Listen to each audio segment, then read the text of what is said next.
Amém. Graça e paz, meus irmãos. É muito bom estarmos reunidos nesta quarta-feira, como irmãos e também como família de Deus. Que o Senhor abençoe grandemente o seu coração. Você que depois de um dia de trabalho, alguns vieram até direto, né?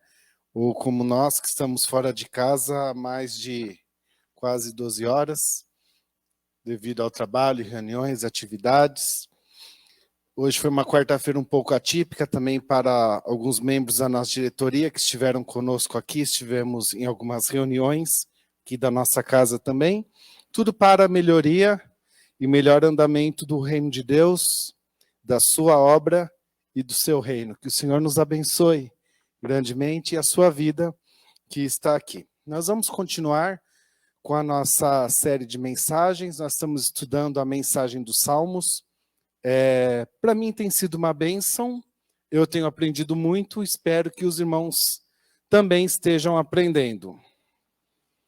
Nós estamos com um cabo dando problemas no som, o nosso cabo que transmite o som da nossa mesa, dos microfones para a transmissão, ele está com alguns maus contatos ali, a gente tem que ficar mexendo nele para que ele funcione com excelência. No decorrer da semana nós vamos providenciar um novo também.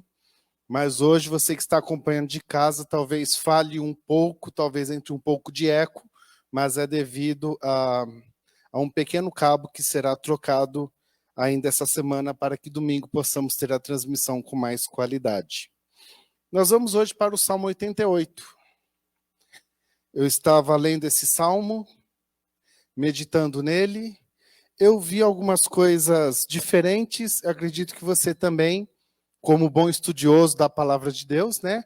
Alguém que conhece bem os salmos, né? Está acostumado, também vai perceber, e olhando para os demais salmos, nós vimos somente ele tem essas pequenas diferenças.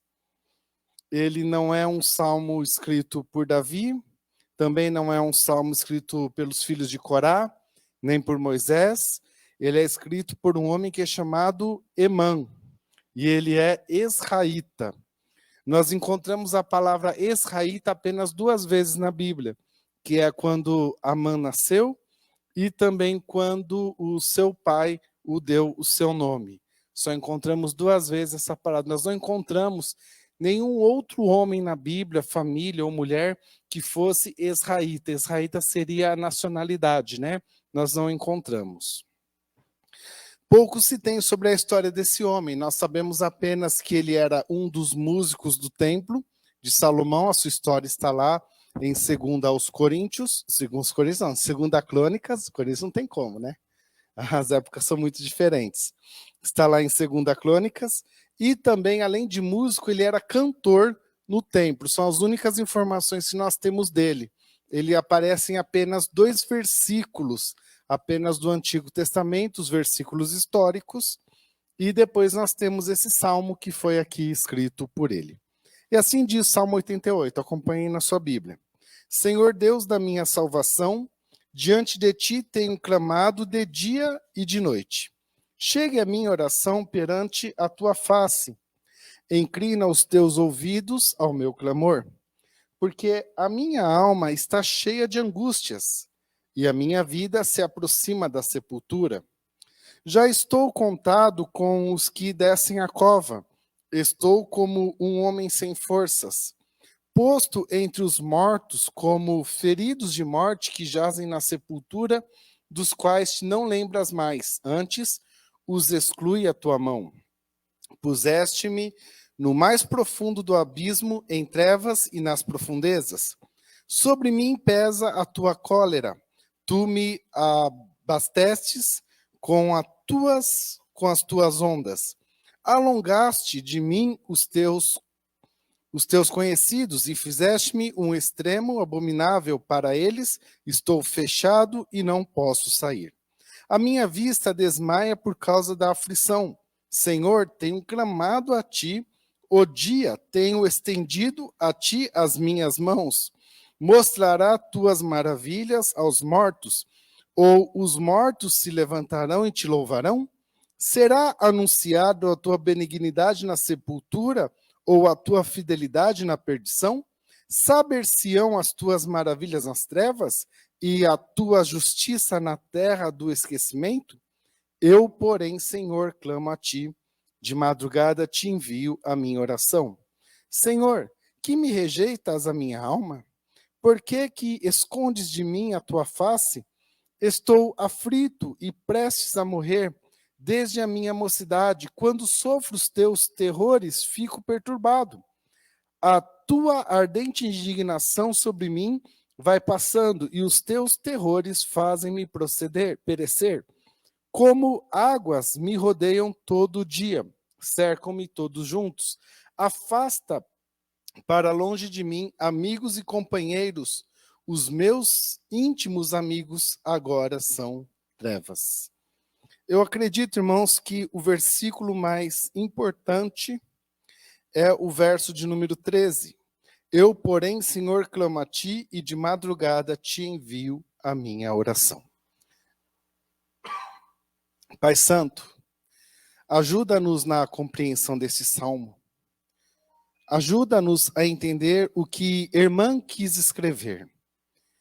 E também, ó Deus, olhando para este salmo, tanta lamentação, ajuda-nos a entender o porquê o Senhor o canonizou e o colocou em tua palavra, para que assim entendêssemos. Nos dá esta graça nesta noite, Pai. A mim, aos meus amados irmãos que aqui estão e esses que me acompanham pela internet. Em nome de Jesus. Amém. Amados, eu olho para este salmo, eu fico perplexo em ver tamanha lamentação, tamanho clamor, ou tamanho choro que Emã estava escrevendo e vivendo. Diferente de todos os salmos, como já comentei com os irmãos no início, ele não é um salmo de esperança. Porque todos os salmos, quando nós vemos, até mesmo nos salmos de quando a nação de Judá foi levada cativa, 125, 126, 127, em todos há uma vitória. Quando nós vemos que Deus se levanta, que Deus age, que Deus trabalha, Deus traz livramento, a pessoa passa por trevas, mas o livramento vem. Ainda que eu ande pelo vale da sombra da morte, é uma dificuldade. A tua vara e o teu cajado me consolam. No mesmo versículo nós vemos a vitória, a dificuldade e a vitória. Mas quando nós olhamos para o Salmo 88, ou na minha Bíblia estão faltando versículos, aqui na minha termina no verso 18, nós não vemos vitória. Nós vemos um homem lamentando, chorando, contando suas dificuldades, suas tristezas e mazelas, e ele encerra dizendo que a vida dele e os seus maiores amigos, a partir desse momento, passam a ser as trevas. O verso 18. Em momento algum nós vemos um agir, um milagre, algo sobrenatural, um consolo, um conforto no Salmo 88. Eu peço até que os irmãos, no decorrer da semana, estude em sua casa o Salmo 88, e se for o caso, na quarta-feira que vem, nós voltamos com ele para mais discussões, ou até mesmo mais entendimento. Como sempre comentei com o irmão Ricardo, nós não temos pressa alguma em passar o Salmo. Se nós tivermos que usar um Salmo por 2 quartas-feiras, não há problemas. O mais importante é que nós possamos ler, aprender e compreender. Esse é o objetivo. É aprender e compreender. Mas quando eu olho para o Salmo 88, os irmãos perceberam, nós não estamos usando hoje a revista, né? É algo assim que Deus ministrou ao nosso coração. Na revista seria o Salmo 80, né? Na sequência. Algo que Deus ministrou realmente ao nosso coração. Eu percebo aqui algumas divisões na escritura do Salmo, e creio que você pode perceber junto comigo. Eu vejo que no verso 1 e no verso 2, eu vejo Emã escrevendo aqui um pedido de oração, um clamor que ele está fazendo ao Senhor. Você consegue enxergar também? no verso 1 e no verso 2, olha só, ele fala: Senhor, Deus da minha salvação, diante de ti eu oro, eu clamo, né? E quando que eu clamo? De dia e de noite. Ele está falando, a minha oração, a minha súplica, ela é constante. Por que a nossa súplica é constante diante de Deus? É porque o nosso problema ainda não foi resolvido. Porque quando nós temos uma dificuldade, nós oramos, e Deus abençoa aquela dificuldade, nós paramos de orar. Nós passamos a agradecer. Ninguém aqui é louco, né? De você recebeu aqui e você vai continuar pedindo aquilo que Deus já te deu. Nós passamos a agradecer. Mas ele escreve aqui dizendo que o clamor dele, a dificuldade, era de dia e de noite. Verso 2: chega a mim oração perante a tua face, inclina os teus ouvidos ao meu clamor. No verso 2 e no decorrer de todo o salmo, nós não vamos ver em momento algum Emã, sem um R, Emã dizendo para Deus qual era a dificuldade que ele estava vivendo. Eu não encontrei. Procurei aqui por 3 vezes, procurei, folheei, li de novo, e não encontrei a dificuldade. Eu não sei se ele estava passando por um momento de traição, se ele estava passando por um problema financeiro, eu não sei se Emã estava enfermo ou doente, eu não sei se Emã estava com dificuldades familiares, ou se ele estava vivendo um luto na sua vida. Eu não sei. Eu não consegui encontrar, nem nele, nem nos 2 versículos que nós temos da vida dele, o que ele estava vivendo. A única informação que nós temos é que ele era um levita, um músico e um cantor no templo do Senhor. As 2 únicas informações. Está lá em 2 Crônicas. E não temos outra informação da vida e da história de Emã, a não ser essas 2. Mesmo assim, queridos, nós vemos que o problema dele era um problema contínuo. O problema dele estava na vida dele. Se ele tinha 40, 50 ou 60 anos, o problema estava na vida dele por 40, 50 ou 60 anos, sem resolução. Verso 3, ele começa agora, do verso 3 ao verso de número 5, ele vai falar os motivos da sua súplica, os motivos da sua oração, os motivos da sua tristeza. Então nós vamos ler, ele diz: porque a minha alma está cheia de angústias, a minha vida se aproxima da sepultura, já estou contando com os que descem a cova, estou como um homem sem forças, posto entre os mortos, com os feridos de morte, que jazem na sepultura, dos quais te não lembram mais, antes os exclui a tua mão. Então, o que nós entendemos aqui? Ele está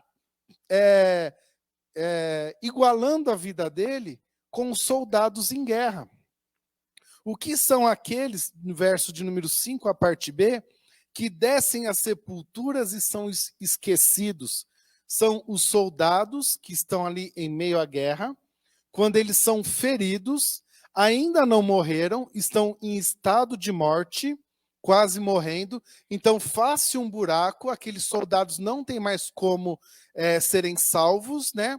Então são jogados naquele buraco e ficam ali para ser mortos. Então é isso que ele está falando, eu estou como aqueles que são jogados na sepultura e dos quais o capitão já não se lembra mais. Eles foram excluídos pela mão. É desta forma que, espiritualmente, Emã estava se encontrando diante de Deus. No verso número 4, ele diz que ele já estava como aqueles que morrem. Verso de número 3, ele fala que ele estava com muita angústia e ele sentia o espírito dele próximo da cova. Quando o nosso espírito morre? Quando nós nos distanciamos do Senhor. Nos distanciamos. Então ele está falando aqui que ele está em grande dificuldade, em grande angústia, porque ele está orando e Deus não está ouvindo a sua oração. Deus não está atendendo. Parece que Deus não estava ouvindo aquilo que ele tanto pede.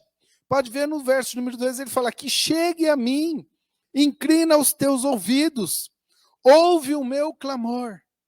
Amados irmãos, quantas vezes nós oramos a Deus, colocamos diante do Senhor situações da nossa vida e Deus fica em silêncio. Não nos dá vitória e não diz não para nós. Deus fica em silêncio. Quantos já passaram por momentos que você orou,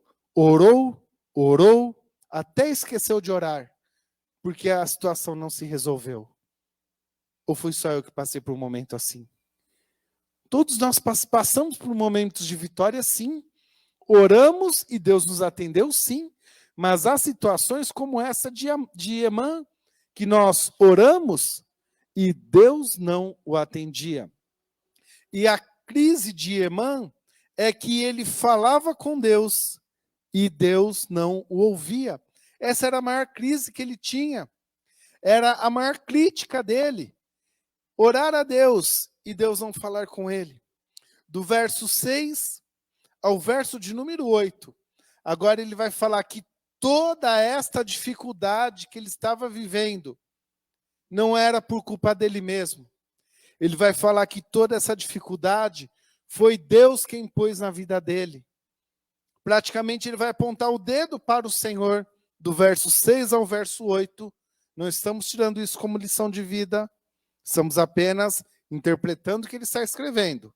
Mas ele vai apontar o dedo para Deus e vai falar que era Deus quem estava o rejeitando.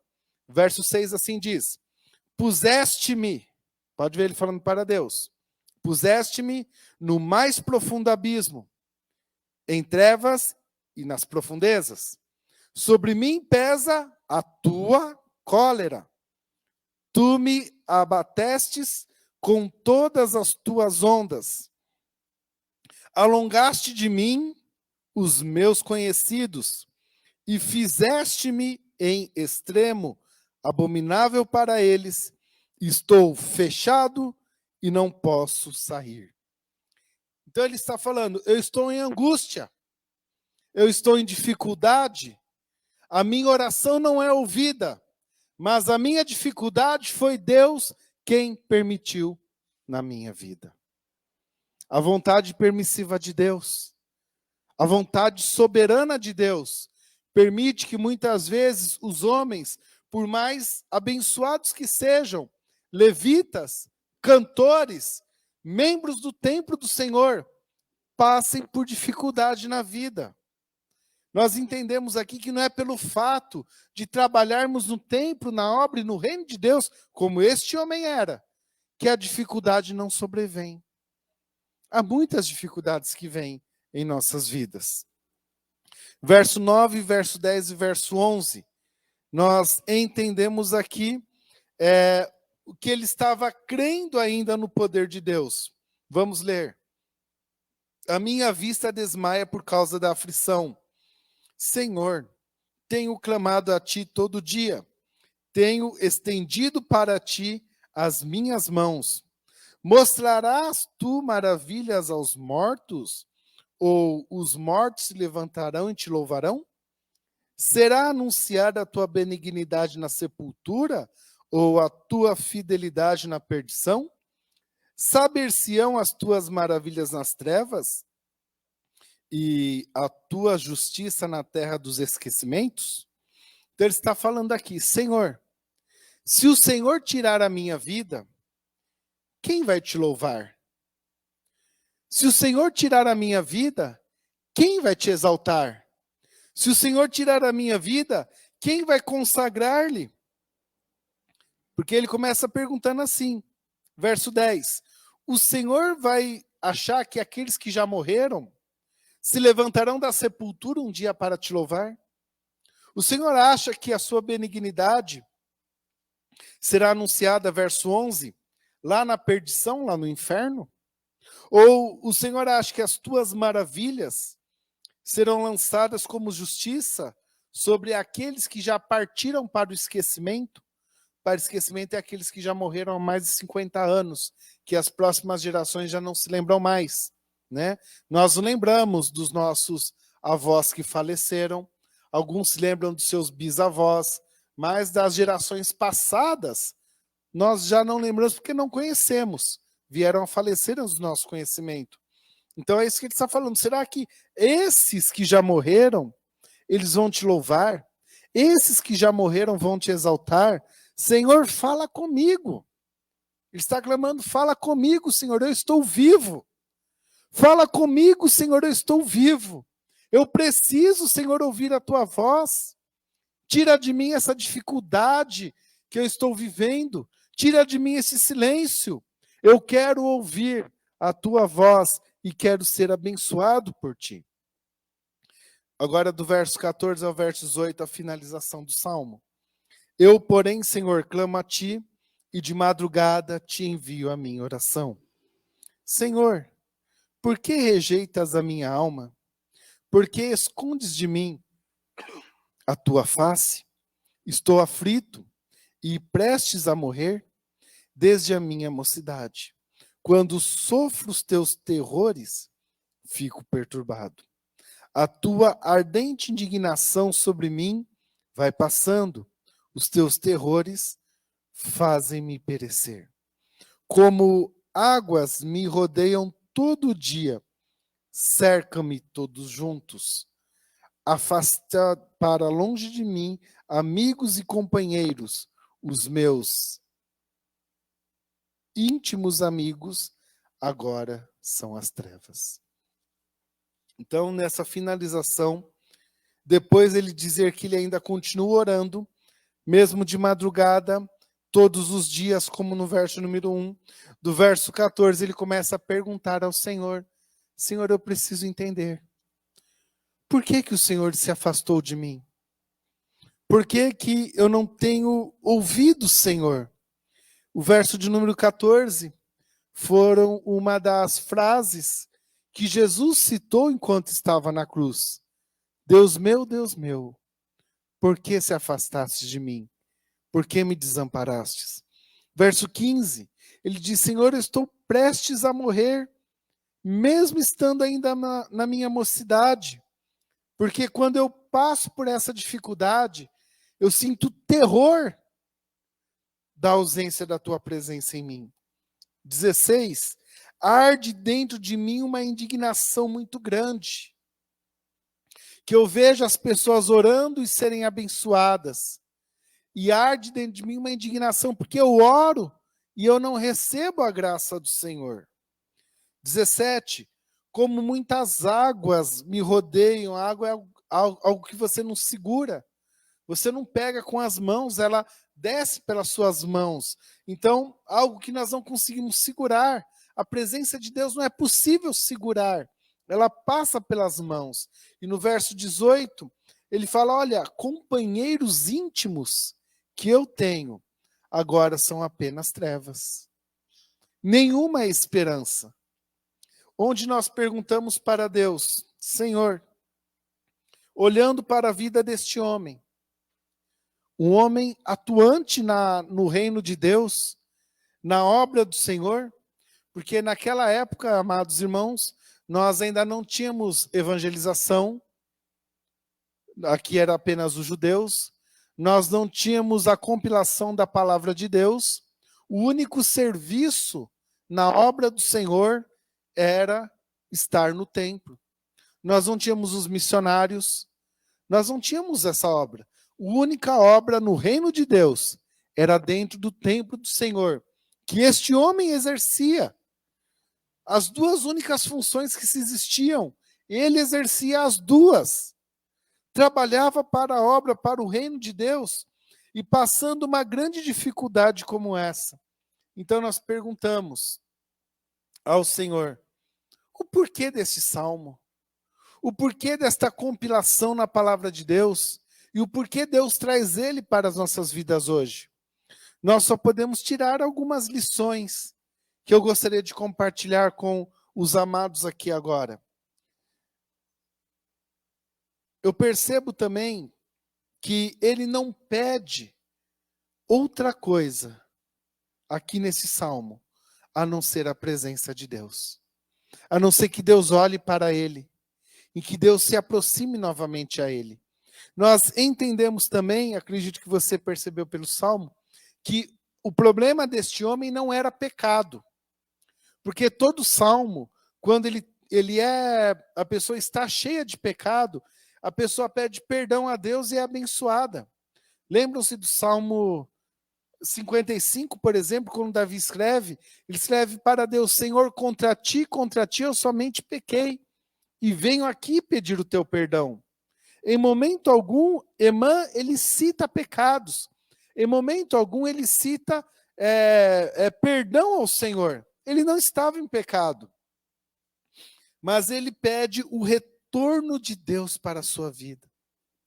Ele diz aqui que a maior riqueza que ele poderia ter, e também a maior necessidade que ele tinha na vida dele, era a presença de Deus. Era estar com o Senhor. E que esta, queridos, possa ser a lição que nós tiramos desse salmo. Que primeiro, nós precisamos orar. Olhamos para este salmo e vemos a necessidade da vida de oração.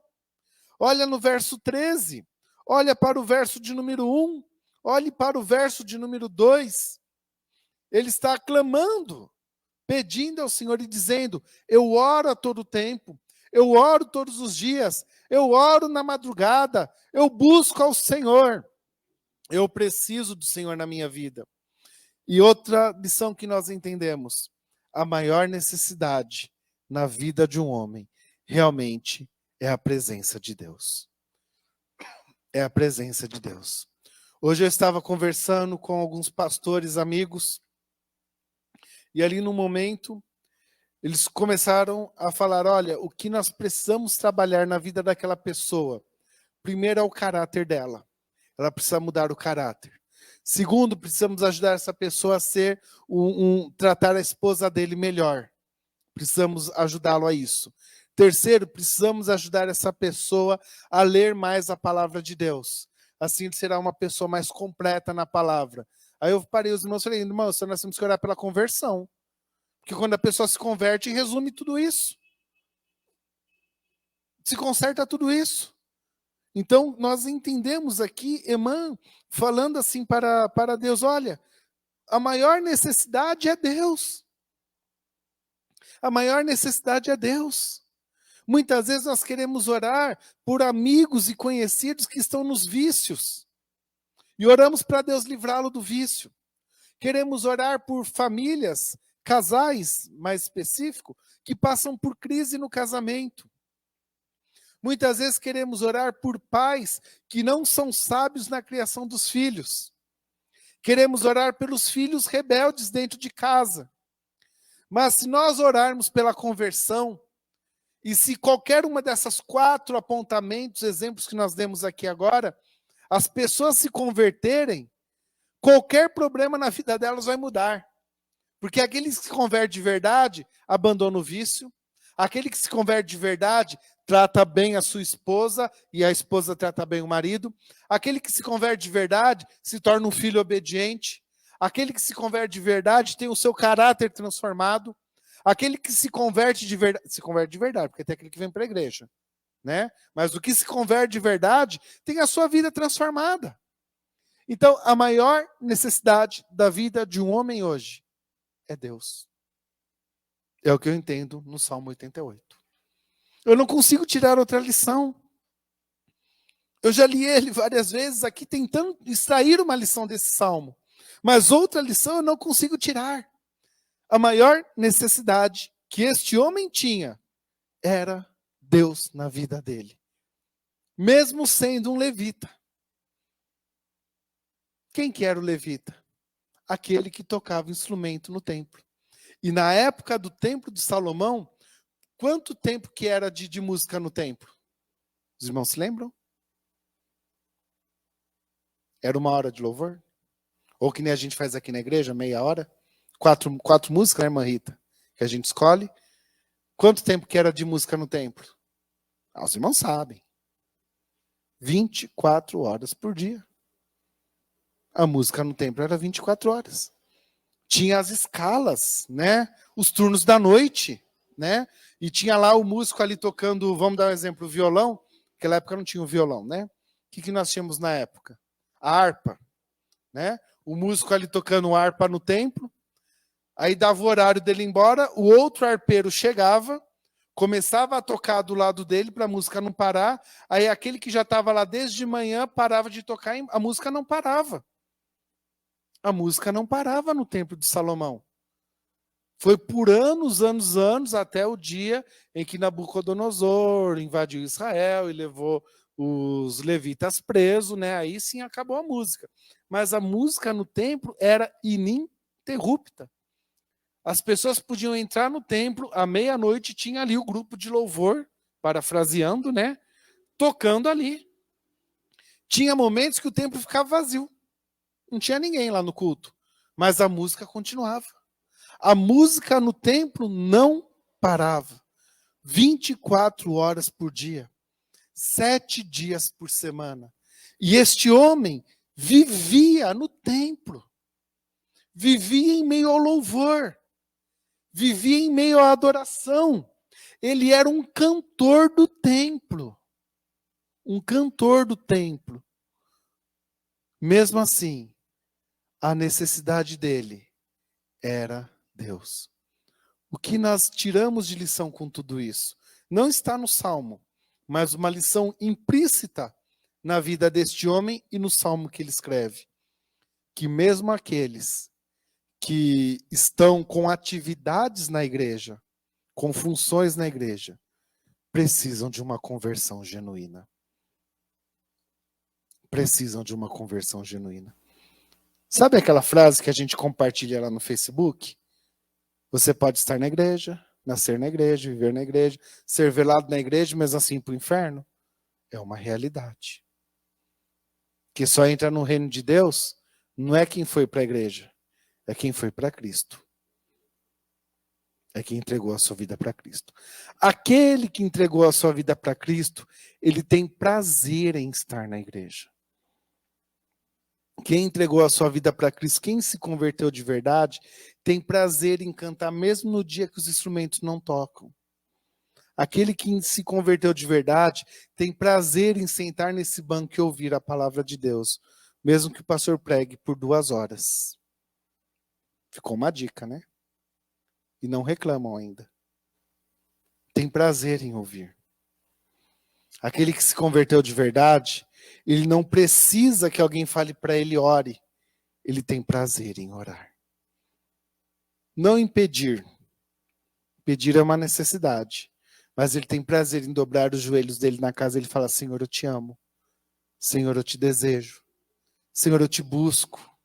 Senhor, eu quero a tua presença em mim. Amados, que isso seja uma realidade em nossas vidas. Uma conversão genuína e verdadeira, independente dos trabalhos que nós temos na igreja e no reino de Deus. Amém, queridos? Que a igreja do Jardim Herculano assim seja, para a glória do Senhor. Pai